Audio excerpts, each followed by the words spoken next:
देखिए, ये लालच में और एक दूसरे के स्वार्थ को पूरा करने के लिए गठबंधन था।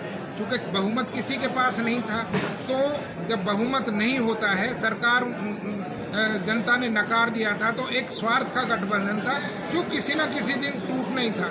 इतना लंबा चल गया, बहुत बड़ी बात है, इसको बहुत पहले टूट जाना चाहिए था। स्वार्थ का कोई गठबंधन हो, रिश्ता हो, वो बहुत लंबे टाइम तक चलता नहीं। तो गठबंधन से देखिए, गठबंधन टूटना या जुड़ने से मेवात को कोई ना नफ़ा है ना कोई नुकसान है, लेकिन जिस तरह से मनोहर लाल ने काम किए हैं, मेवात के लिए जो काम किए, मैं समझता हूँ कि कुछ अच्छे काम थे। और सबसे बड़ा काम जो उन्होंने हसन खां मेवाती को रिकॉग्नाइज करके सरकारी रिकॉर्ड में इतिहास को दर्ज करा दिया, ये एक बहुत अच्छा काम किया था। ये उसकी उपलब्धि मेवात के लिए कही जाएगी। बाकी तो काम सरकार में चलते रहते हैं, बिगड़ते भी रहते हैं। देखिए, ये तो सरकारों का फैसला है। विधायक दल का नेता जैसे अभी नायब सैनी को बनाया गया है, तो जो प्रक्रिया है सरकार बनने की, उसमें नायब सिंह सैनी को जो है मुख्यमंत्री बनाया गया है, बनाने की प्रक्रिया में है, नाम आ रहा है सामने, और हम इसके लिए उसको मुबारकबाद देते हैं। और इस सरकार के लिए अगर कोई सबसे अच्छी पहल हो सकती है, चूँकि वो पिछड़े समाज से आते हैं, और पिछड़े समाज में जब सत्ता आती है तो मेरे जैसा आदमी को बहुत खुशी होती है। मैं उसको मुबारकबाद देता हूँ। अगर नायब सिंह सैनी को बनाते हैं तो एक अच्छा चेहरा है और समाज के लिए अच्छा मैसेज है। उम्मीद क्या रखते? और मुझे जाति तौर पर तो देखो, मैं किसी को जानता नहीं हूँ, लेकिन राजनीतिक तौर पर जिस तरह उसके बारे में सुना है कि एक अच्छा आदमी है, और पिछड़े समाज में, और उसमें भी अति पिछड़े में, क्योंकि पिछड़े समाज में BC B और BC A वर्ग होते हैं, उसमें वो BC A वर्ग से आता है, तो दलित पिछड़ों से आता है। तो उम्मीद ये है कि दलित समाज के लिए, पिछड़े समाज के लिए कुछ अच्छा काम करेगा, ये हमारी संभावना है। टूट चुका है, क्या कहना चाहेंगे जो गठबंधन जो टूटा उसको लेकर?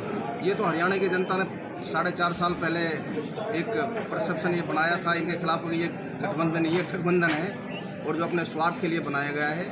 4.5 साल से हरियाणा को दोनों दलें आपस में मिलकर के लूट रहे थे। अब इनकी आपस में लूट जो है ना, वो आपस में इनकी बिगड़ गई, इसलिए इन्होंने आपस में अपने गठबंधन को तोड़ लिया। अब जिस तरीके से अजय चौटाला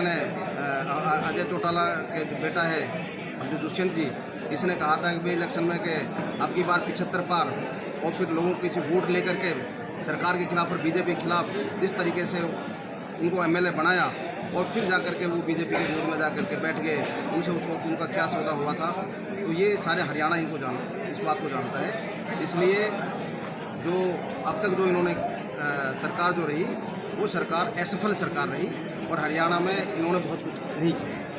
तो इस मेवात को जो जिस तरीके से दुष्यंत जी से बहुत उम्मीद थी, और उसके पास PWD का एक महकमा था, दुष्यंत 100 के 100% हमें देने में फेल हुआ है, और उसने इस इलाके का पूरे तरीके से नज़रअंदाज किया है। जो एक खूनी जो रोड था, उस खूनी रोड को ये नहीं बनवा पाया, जबकि इस खानदान से, इस इलाकों को कुछ उम्मीद ये थी कि ये कुछ कराएंगे, लेकिन ये बीजेपी से भी बहुत बुरा साबित हुआ। रही बात ही, बीजेपी ने भी इस इलाके को कुछ नहीं दिया, और ना हमें पानी है, ना बिजली है, ना हमारे पास अच्छे स्कूल हैं, ना हमारे पास यूनिवर्सिटी है, ना हॉस्पिटल है, ना हॉस्पिटल है तो हॉस्पिटल में डॉक्टर नहीं है, स्कूल है तो उनमें टीचर नहीं है।